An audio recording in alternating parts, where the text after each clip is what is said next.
Hello everyone, welcome back to Bihar code academy. मैं हूं नीतीश और आज मैंने ब्रावो यूनिवर्सिटी, जो मुजफ्फरपुर की यूनिवर्सिटी है, उसका एक course BCA 302 database management system को उठाया है और हम लोग आज उसको पढ़ने वाले हैं। डेटाबेस मैनेजमेंट सिस्टम एक बहुत ही इंपॉर्टेंट टॉपिक है, not only for the BCA, MCA और इंजीनियरिंग प्रोग्राम, बट जब तक आप IT में रहेंगे, जब तक आप सॉफ्टवेयर से जुड़े रहेंगे, डेटाबेस मैनेजमेंट सिस्टम आपका पीछा नहीं छोड़ने वाली है। तो मेरा ये रिक्वेस्ट है, आप इसको समझने की कोशिश करेंगे, रट्टा मारने की कोशिश नहीं करेंगे। इस सेशन का मोटिव है आप इसको समझेंगे और पूरी लाइफ डेटाबेस मैनेजमेंट सिस्टम में कंफर्टेबल रहेंगे, क्योंकि अगर अभी आपने बेसिक पे अच्छे से वर्क कर लिया, हमेशा से इंजीनियरिंग तक आपको कोई दिक्कत नहीं होने वाला। इवन कि IT कंपनी में भी कोई दिक्कत नहीं होने वाला है डेटाबेस से related, concept related. Second thing, मैं सारे कोर्स के आपको जितने भी नोट्स हैं मैं टेलीग्राम पे प्रोवाइड करने वाला हूँ। तो इसीलिए लिखने की कोशिश ना करें, लिखने में आप डिस्ट्रैक्ट होंगे। फोकस करें कि आप चीज़ों को समझें। आइए सबसे पहले डेटाबेस से समझते हैं, डेटाबेस वर्ड को समझते हैं। मुझे एक बात बताइए, आप लोगों में से ऑलमोस्ट सभी लोग ऑनलाइन शॉपिंग करते हैं, राइट? मिंत्रा, फ्लिपकार्ट, अमेजन से।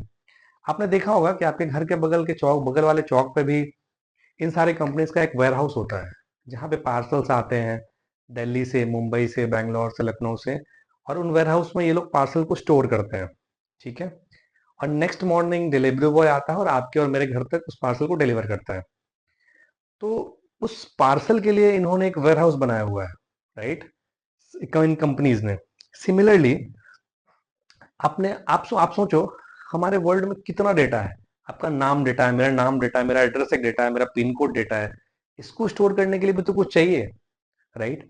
तो डेटा को स्टोर करने के लिए जो जो सिस्टम बनी है उसको हम लोग डेटाबेस कहते हैं। ठीक है, डेटा प्लस बेस। अब एक चीज समझिए, आपने देखा होगा कि आप किसी वेबसाइट पे विजिट करते हो और उसके कॉन्टेक्ट सेक्शन पर जब आप जाते हो तो you need to fill your name, address, details, mobile number, and within 1 week, एक वीक के अंदर या कभी कभी थोड़ा डिले के बाद आपको फोन आ जाता है, राइट? कि how can we help you, आपने हमारी कंपनी में कुछ इंक्वायरी की थी। आपने कभी सोचा ये कैसे होता है? ये सब डेटाबेस का कमाल है। जैसे ही आपने उनका सबमिट बटन दबाया, आपने सारे डिटेल फिल करके जैसे ही आपने सबमिट बटन दबाया, उनके डेटाबेस में आपके डेटा जाके स्टोर हो गई। और उनकी मार्केटिंग टीम क्या करेंगे? उनके मार्केटिंग टीम वाले आपका फोन नंबर उठाएंगे और आपको कॉल करेंगे। सोचो डेटाबेस का इंपॉर्टेंस कितना है बिजनेस में। ठीक है। तो डेटा को स्टोर करने के लिए जो सिस्टम होता है उसको डेटाबेस कहते हैं। ठीक है। Collection of related data is database. आप चीजों को समझो। Collection of related data is database. Related data, अभी मैं रिलेटेड क्यों कह रहा हूं? यहाँ पे कुछ रट्टा नहीं मारना है, समझना है। अगर आपका कॉलेज है, जो आपके कॉलेज का डेटाबेस होगा, कॉलेज के डेटाबेस में अगर मैं रेलवे का डेटाबेस उठा के डाल दूंगा, किसी होटल का डेटाबेस उठा के डाल दूंगा, कुछ मतलब है क्या? कुछ सेंस है क्या? खिचड़ी बन जाएगी, राइट? डेटाबेस रिलेटेड होना चाहिए, आइसोलेटेड होना चाहिए। मतलब अगर कॉलेज का डेटाबेस है तो उसमें बस कॉलेज का डेटा होगा, अगर बैंक का डेटाबेस है तो बैंक का डेटा होगा। ठीक है, समझ में आ गया आपको रिलेटेड का मतलब? ठीक है। Collection of related data is database. Clear? ठीक है। अभी आप समझिए, इतना सारा डेटा आ गया, इतने सारे डेटाबेसेस आ गए, राइट? होटल का डेटाबेस, बैंक का डेटाबेस, रेलवे का डेटाबेस, एयरलाइन का डेटाबेस। आप सोचो कि छोटे छोटे घर को, हमारे बिजनेस को मैनेज मैनेज करने के लिए हम लोग मैनेजर्स रखते हैं, कैशियर्स रखते हैं, स्टाफ रखते हैं। सोचो इतना बड़ा डेटाबेस कौन मैनेज करे? कोई तो सिस्टम चाहिए। तो उसके लिए जो सिस्टम बना है उसको DBMS कहते हैं। ठीक है, डेटाबेस को मैनेज करने के लिए। Database management system, it is a software that is used to create, manage and manipulate database. Database management system एक ऐसे सॉफ्टवेयर है जिसको हम लोग यूज करते हैं डेटा क्रिएट करने के लिए, मैनेज करने के लिए और मैनिपुलेट करने के लिए। मैनिपुलेट मतलब एडिट ऑपरेशन होता है, क्रिएट, डिलीट, एडिट। ठीक है। अब कैसे होता है वो सब मैं आगे बताऊंगा आपको। अभी के लिए आप ये समझो कि डेटाबेस मैनेजमेंट सिस्टम एक सिस्टम होता है जिससे हम लोग डेटाबेस को मैनेज करते हैं। ठीक है। Some of the examples of database management system are MySQL। हम सब ने सुना होगा MySQL। ये एक बहुत ही कॉमन DBMS है। ओरेकल, पोस्टग्रेसक्यूएल। ठीक है, ये सारे एग्जांपल्स है DBMS के। दो चीजें क्लियर होंगे, डेटाबेस क्या है, डेटाबेस मैनेजमेंट सिस्टम क्या है। डेटाबेस है जहाँ डेटा स्टोर होता है। डीबीएमएस है जो डेटाबेस को मैनेज करने के लिए एक सॉफ्टवेयर होता है। ठीक है, अब हम लोग समझते हैं डेटाबेस का यूजर्स कौन है भाई। तो सबसे पहला यूजर्स डेटाबेस एडमिनिस्ट्रेटर, जिसको डीबीए बोलते हैं। आप जब तक आईटी में रहोगे इनसे आपको कांटेक्ट करना पड़ेगा, मैं गारंटी दो, मैं भी करता हूँ। होता क्या है, इनको आप समझ लो डीबीए इज द मालिक ऑफ डेटाबेस। ये लोग डेटाबेस के मालिक होंगे। आपको डेटा किसी भी डेटाबेस का एक्सेस चाहिए आपको इनके पास जाना पड़ेगा। आपको कुछ इंसर्शन के लिए परमिशन चाहिए इनके पास जाना होगा। तो किसी भी आईटी कंपनी में, सॉफ्टवेयर कंपनी में एक पूरी डिपार्टमेंट होती है। मे बी आप लोगों में से कुछ लोगों का भी जब प्लेसमेंट होगा तो कुछ लोग डीबीए टीम में जाएंगे, database administration administrate database administrator.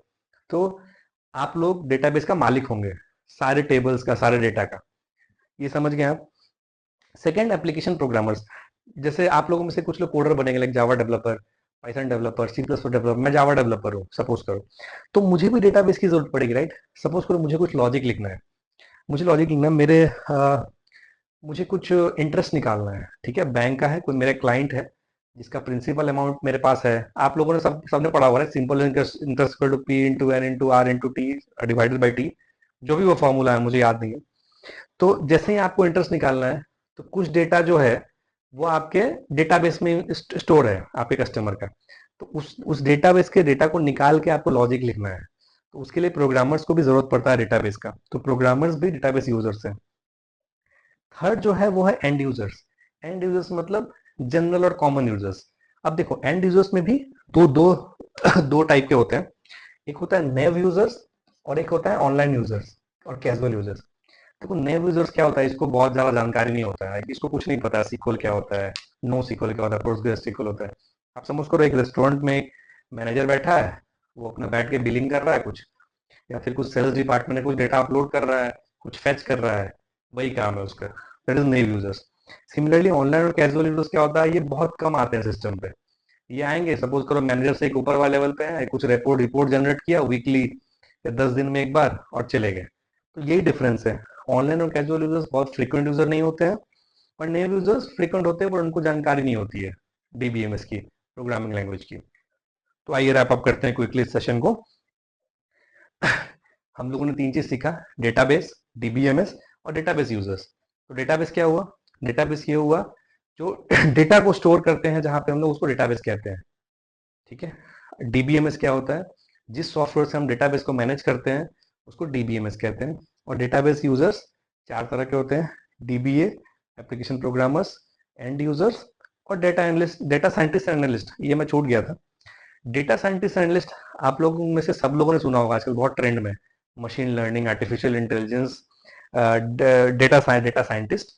मैंने जानबूझ के ये चीज ऐड किया है, ठीक है, ताकि आपको ये थोड़ा अट्रैक्टिव भी लगे और आप इससे कनेक्टेड रहो। आपको आपको पता है डेटा साइंटिस्ट करोड़ों डेटाबेसेस पे खेलते हैं एक बार में। और आप सोचो, मैं एग्जांपल देता हूँ आपको।